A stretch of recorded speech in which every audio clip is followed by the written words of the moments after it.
Hey you guys, welcome to another episode of Virtual Art Studio. This is presented by the Acadiana Center for the Arts. The Virtual Art Studio is where teaching artists present lessons in visual art, dance, music, and more that you can enjoy from anywhere. Today we're going to be celebrating Black History Month, and we're learning about the artist Jean-Michel Basquiat. We're going to be making a portrait, but first, let's read a story that talks about his early childhood and how he became an artist. The book that we're going to be reading today is called Radiant Child, the story of young artist Jean-Michel Basquiat by Javaka Steptoe. Somewhere in Brooklyn, between hearts that thump, double Dutch and hopscotch, and salty mouths that slurp sweet ice, a little boy dreams of being a famous artist. In his house, you can tell a serious artist dwells, as he sits at a table with pencils scattered everywhere.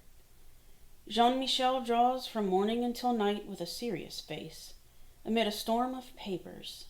He refuses to sleep until he has created a masterpiece. At night, images enchant Jean's mind, as he wakes from his dreams to add one more line. His drawings are not neat or clean, nor does he color inside the lines.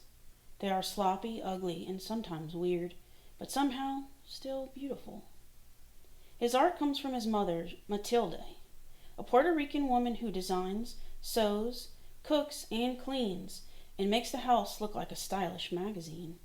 But most important, she lies on the floor and draws with Jean-Michel on his father's old work papers.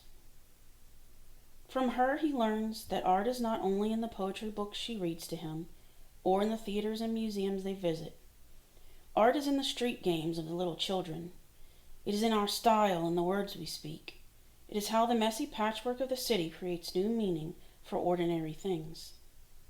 While visiting the museum, they look at his favorite works of art, reading the story behind each artist, reading the story behind each artwork. This is how Jean-Michel learns what it means to be a famous artist. Back at home, he creates art on the floor, and his father, Gerard, plays jazz records. Mama Matilde cooks arroz con pollo and calls Jean-Michel mi amor. The energy and life of the city can be felt in each line of his drawings. As time goes by, Jean-Michel learns that art has a healing power. After a car accident, he is scared and confused. Matilde gives him a book to calm his fears, and it is filled with pictures of bones and skulls and other body parts. Jean-Michel draws from it until he knows it all by heart. He is no longer afraid. Back at home, Jean-Michel's body heals, but his heart breaks. His mother's mind is not well, and the family breaks. She no longer lies on the floor and draws with Jean-Michel, but sits by the window singing only to birds. Jean-Michel is confused and filled with the terrible blues when his mother can no longer live at home. He tries drawing the terrible out of his blues, but things are not the same. As Jean-Michel grows older, he visits his mother when he can, always bringing his artwork to show, telling her that one day it will be in a museum when I am a famous artist. A teenager now, Jean-Michel decides, "Papa, I will be very, very famous one day." And with a sly look and a twinkle in his eye, Jean-Michel leaves Brooklyn, New York City for the Lower East Side, a concrete jungle where the tough survive. During the day, dressed in a green jumpsuit splattered with paint, Jean-Michel stays with friends sleeping on couches and floors, leaving a barrage of collages and poem-filled papers everywhere he goes. At night, Jean-Michel spray paints the walls downtown with poems and drawings that catch the eye of artists, gallery goers, and passers-by. Under his art, he signs the name Samo, copyright, instead of Jean-Michel. Everybody wants to know, who is Samo? Samo moves from street corners to art gallery walls with powerful color, composition, and line, collaging and painting on anything he can find. His artwork is still not neat or clean, and definitely not inside the lines, but somehow still beautiful. With his magical charm, Jean-Michel draws a crowd. But when it's time to work, he prefers to be alone, with the radio and TV on full blast. Now, in expensive suits spattered with paint, he flips through stacks of magazines and open books, and paints into the night, and sometimes for days at a time, while sounds and images jump into his head. Jean-Michel, an artist among artists, never doubts one line, creates from a soundtrack that is all his own. People describe him as radiant, wild, a genius child. But in his heart he is king, so he draws crowns for himself and others he admires. A grown man now, with the art world in his hand, Jean-Michel still visits his mother when he can, and at his most important shows, above all the critics, fans, and artists he admires, the place of honor is his mother's. She is the queen on a throne, and he is now a famous artist. Jean-Michel Basquiat is one of my favorite artists just because his work is so playful, expressive, and raw. He was from Brooklyn, New York, and was a pop icon, a cultural figure, graffiti artist, musician, and neo-expressionist painter, and he lived a short but prolific life. Now that you've learned about Basquiat's humble beginnings as an artist, let's create a portrait in his style. But first, let's look at the elements of his style by checking out some of his work. In his work, Skull, you see he uses vibrant patches of color. And in the background space, in his work, Cabeza, you see he uses the color black to depict the face silhouette, and he generalizes the face shapes in his portraits. His faces are also very expressive. Big smiles, open mouths, like they are shouting. And in his work, Glen, you see he uses line and pattern to show expression and movement. We will use all of these elements in our portrait. Okay, you guys, before we get started with the project, we're going to go over what materials we need and a couple of things to remember while we're making the work. So, you will need, of course, a piece of drawing paper. The size doesn't really matter. I like to always back my work in black. This is optional, not necessary if you don't want to. And then you'll also need oil pastels. Today I'm using this Craypos brand. This is the junior set. There's also a Craypos brand that is like jumbo, so they're bigger pieces. I prefer the smaller ones for more detail work, and you could use the big ones for the background space if you have the luxury of having both. So that's the materials. Some things to note while we were looking through some of his artworks, and even if you check out more of his artwork online, maybe you show it to the class, some other items of his work, I've noticed that he uses a lot of primary colors, and then that's mostly in the facial features of the characters that he draws. And then in the background space, he's very loose with his application of color, but it's also tends to be variations of these colors and tints, tones, and shades. Tints is when you add white to a color, tones is when you add gray to a color, and then shades is when you add black to a color. So we're going to be using one vibrant color in the background and then one more neutral color. When I say neutral, we're talking about the tints, tones, shades. You could say gray is a neutral, white's a neutral, black's a neutral, brown's a neutral. So those are considered neutral colors. He also does expressive faces. So I want you to think about, when we do this portrait, what emotion do you want to portray? I'm going to show you a couple of examples of what you could do. Yelling, and I'm going to show you a drawing. Angry, joyful, pleasant. Make a list with your teacher of different emotions that you guys could potentially draw a facial figure with their expression. And then the last thing, he has a lot of line and pattern. Line, when we talk about line, tell your teacher, what is a line? A line is essentially a dot that moves in space, right? And it never connects, because if it connects, it becomes a shape. So there could be curvy lines, there could be straight lines, zigzag lines, wavy lines, okay? When it becomes patterns is when that's repeated. A straight line, a straight line, a straight line, a straight line, or a straight line, a zigzag, a straight line, a zigzag, right? Patterns are repetitions of things that are repeated. Okay, you guys, so with an extra piece of paper and any color oil pastel, we're going to practice a little bit of mark making. We're going to do some different lines, and we're going to do some patterns, and we're going to talk a little bit about his style too. So grab you a color so that you can see. I'm going to pick black. And I had a teacher back in high school who made us think about the quality of line, right?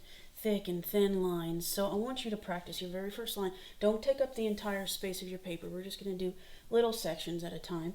Okay?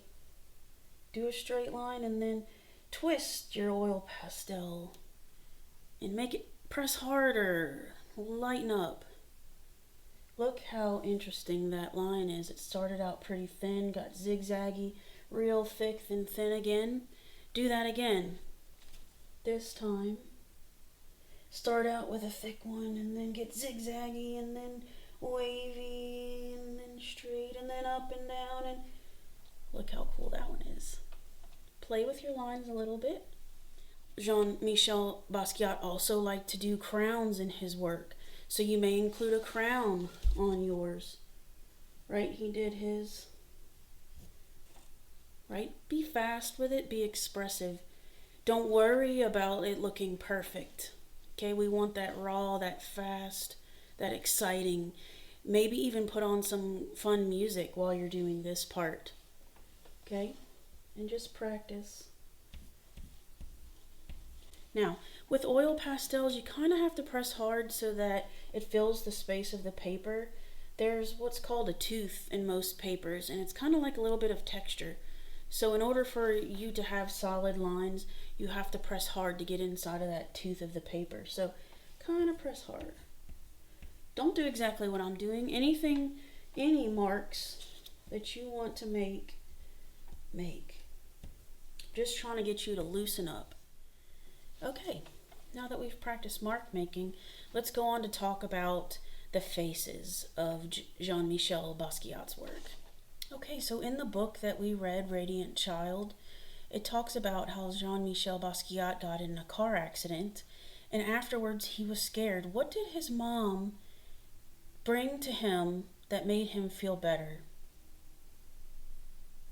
If you guessed that his mom brought him a book, you were right. And it had art in it. And in that book there was bones and skulls, and that became part of his work. So in my depictions of yelling, angry, joyful, I've thought about the skull. So if maybe you have a reference, maybe your teacher prints you out a reference of a skull, or you can just do facial features. Look at your neighbor, look at their eyes. Again, you want fluid motions when you're doing that face. Okay, now that we've talked about Jean-Michel's work and some of the facial features and emotions that we can put into it and the lines and the patterns, let's go ahead and get started with the work. I'm going to move my camera down so you can see me draw it out and you follow along with me. So, a little bit about oil pastels before we get started. Oil pastels are essentially like a mix between a crayon and paint. They blend beautifully well. Takes a little bit of pressure to blend them. Some people use baby oil to blend colors together. Some people use their hand to blend colors together. Some people use a tissue to blend colors together. I prefer to use the oil pastels themselves, overlapping one color on top of the other and then going back with that first color and back and forth to blend. So I'll show you that in this video. So we're going to start with our background space first. So I want you to pick one vibrant color. I'm going to say this is a vibrant color, right? Because it stands out, right? This is a vibrant color. I'm going to do this blue. And then you want a neutral color. When I say neutral, normally neutrals are we're talking about white, black, gray, brown, but I guess I really mean like a tint of a color. So maybe you do orange mixed with white, and that's like a creamy color, right? Kind of like this would be a neutral color. This would be more of a neutral color. Gray would be a neutral color.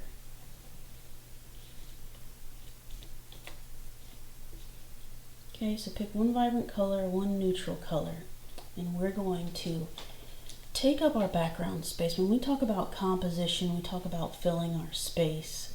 We talk about things that can go off the paper, okay? You don't always have to have everything in the center. We talk about that a lot in art. To make something interesting, you want to have a focal point, and it doesn't always need to be in the center. So we also talk about balance. Maybe if you do one color in this corner, you do the other color here, and it has a balance because you got one right across from it. Balance can also mean in terms of size. Like if we do a big splotch of blue here, and we do a big splotch of another, we could say that it's balanced because it's got two large shapes, right? So I want you to take your vibrant color and just, you're wanting to press hard.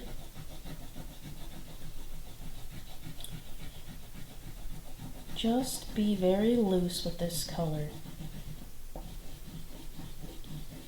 And you want to fill up the paper space, not necessarily to the edge in this one, maybe. Okay, I'm kind of getting to the part where I've pressed so hard, I'm getting to the edge, right? So now you can take off your paper. The paper is important though, because pastels are pretty soft, so the paper helps keep it from breaking.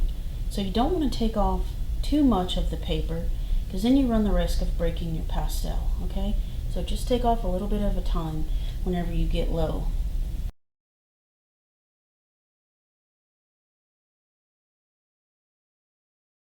And then I'm going to do some balance. I'm going to come over here and I'm also going to do blue.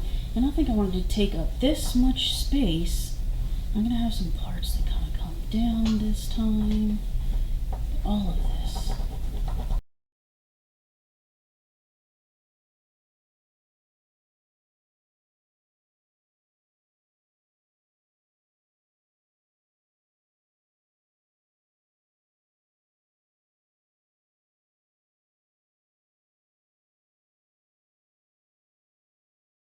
Now, remember, you don't have to be using blue like me at all.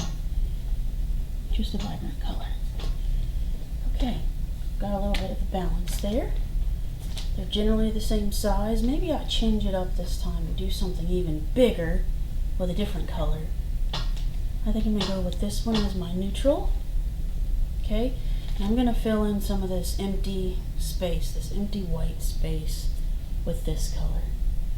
Now, it's perfectly acceptable for you to overlap on top of the blue that you already have. In Michel Basquiat's work, you can see tons of texture overlapping. He uses paints, not oil pastels, in his work. But like I said, oil pastels are pretty similar to paint sometimes, and maybe even go up into that. Right? Again, loose. You don't have to have straight edges. You can, but you don't have to. I want to leave some of that vibrancy, but I still want the color beneath it, so I'm gonna go underneath it, but then come back with that blue that I did and revisit it to make it dark again. This is where you see the beauty of oil pastels and how they blend, right? Okay. I'm going to leave a little bit of a white gap here, just because, see how it looks? A little bit of experimenting, right?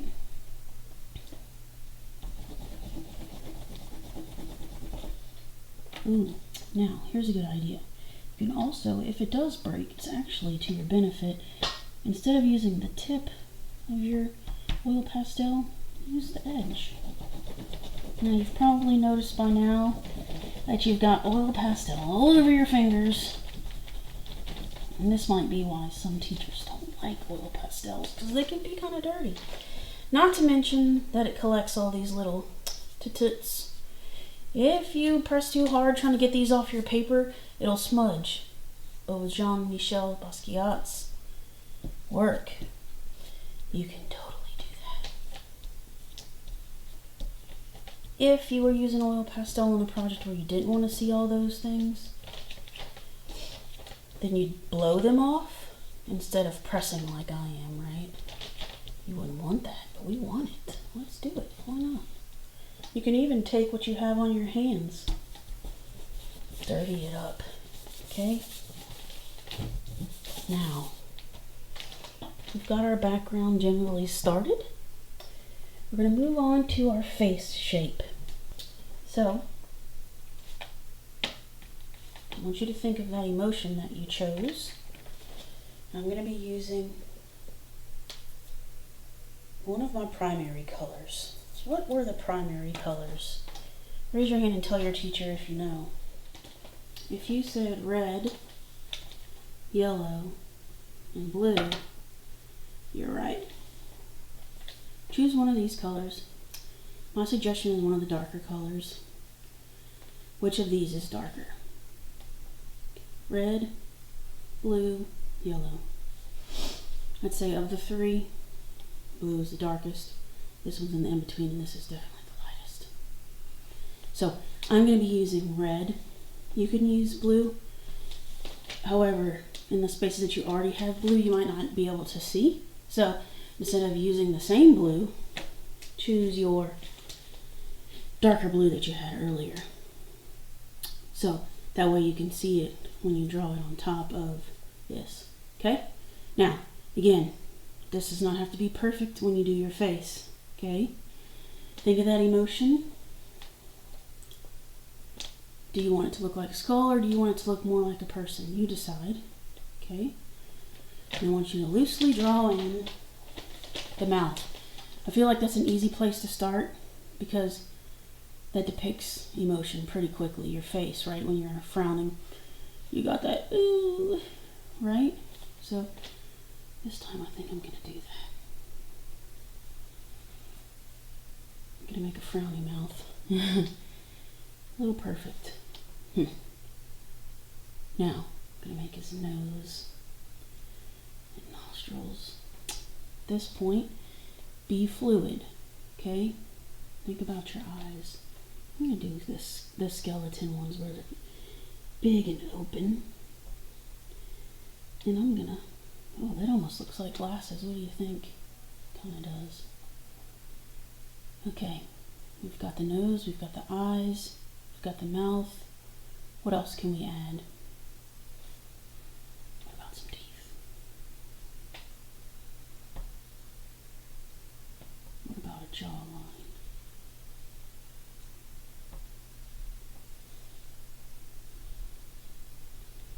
The head. Whatever you come up with during this part is completely acceptable. Just let yourself be free. Just do have it resemble a person in some fashion, knowing that there's eyes, there's a nose, there's a mouth, ears if you'd like.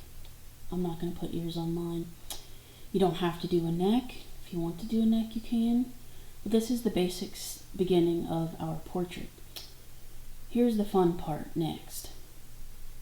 I'm going to give you a little bit of time to finish sketching out your face, and then we're going to move on to adding some more colors. Now that you have your face done, here's where you can get a little more interesting with your colors. You can kind of go wild.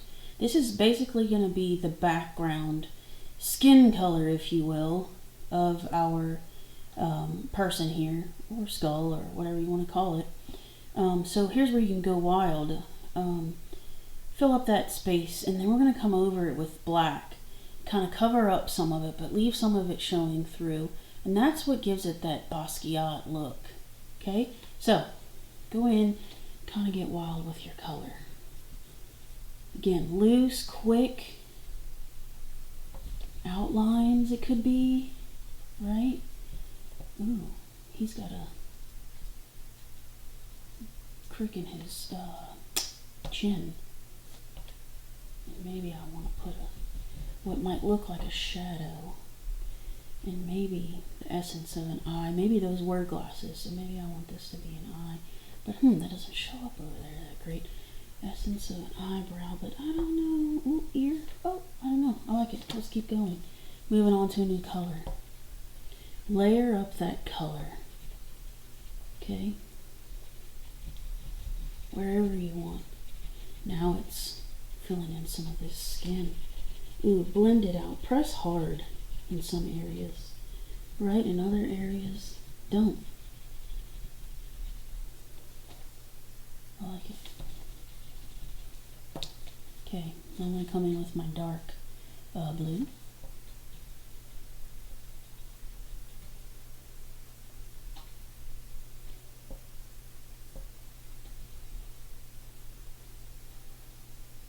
He's so sad. Why you gotta be so sad? He doesn't know. Okay. He's got a lot of shadow right there, and maybe some little hairs. But again, loose hairs. I think I'm going to come back in with some more yellow. You know, right here I feel like I'm losing, so I'm going to add some white. Yeah. To kind of re-show that part right there, because it got dark. So look, is there any place that's really dark on yours you can go in with some white? And kind of, oops, pressed too hard and broke it.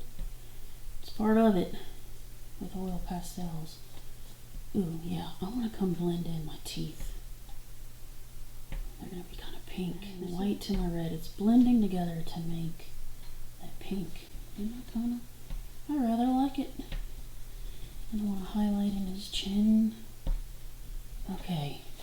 Look at that cool color, all mixed up together, right? Okay, now we're going to be doing our black. Here's where you're going to be covering up some of your drawing, right? But then accentuating other parts. So, again, you don't want to cover up everything. You want to be able to see some of this beautiful color that you've just added into your piece. We're going to reintroduce some of those colors, so don't put them back into your box. Keep them out so that you know that those are the ones that you used. And we'll use them again. These were those neutrals that I was talking about earlier, so I'm going to put those back because I did not use those. That we could potentially use in other parts of the background. So we're not necessarily done with the background space. We're just doing the face as of right now. Now I'm going to come in with my black. Pause the video if you need more time. Okay? I'm going to come in with my black and kind of really draw stuff out now. Look at that. Coming back. I couldn't tell that was a nose again.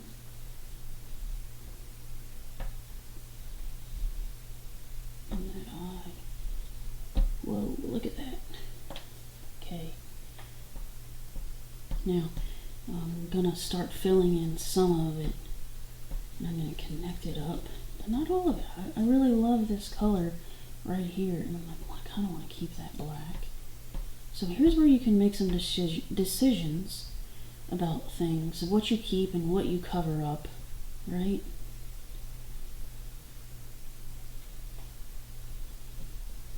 Don't cover up everything. Don't cover up everything. Okay.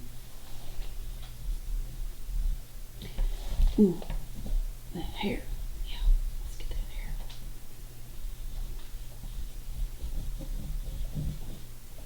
What are you thinking about your piece so far?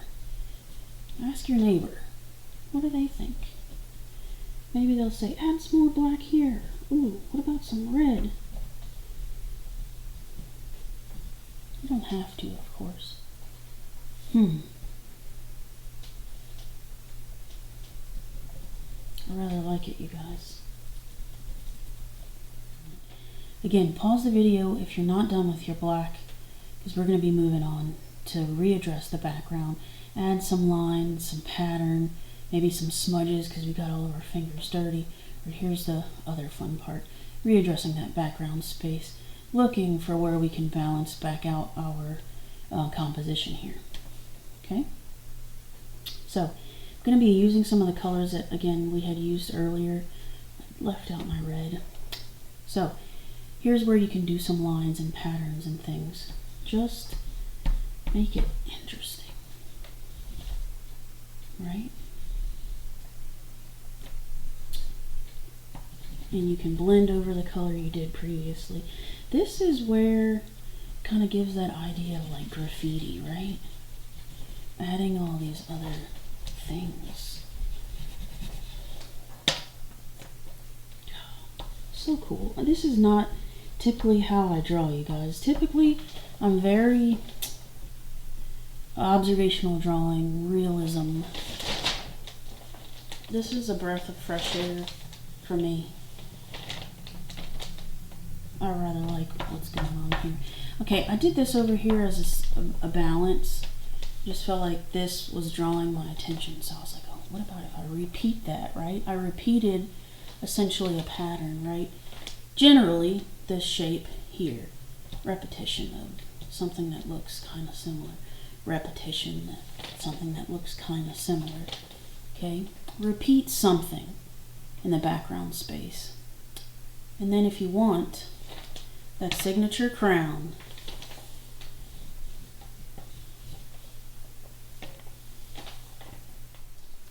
okay, you guys, here is the finished piece on the left, and the one on the right was the example that I had made at home. I have really enjoyed this project with you guys. It really allowed myself to express more when I'm normally very meticulous with my lines. So I hope that you enjoyed this lesson for Black History Month, learning about Jean-Michel Basquiat, and man, he taught me a lot today. I hope that you come back and see some more virtual studio art lessons. Thanks so much.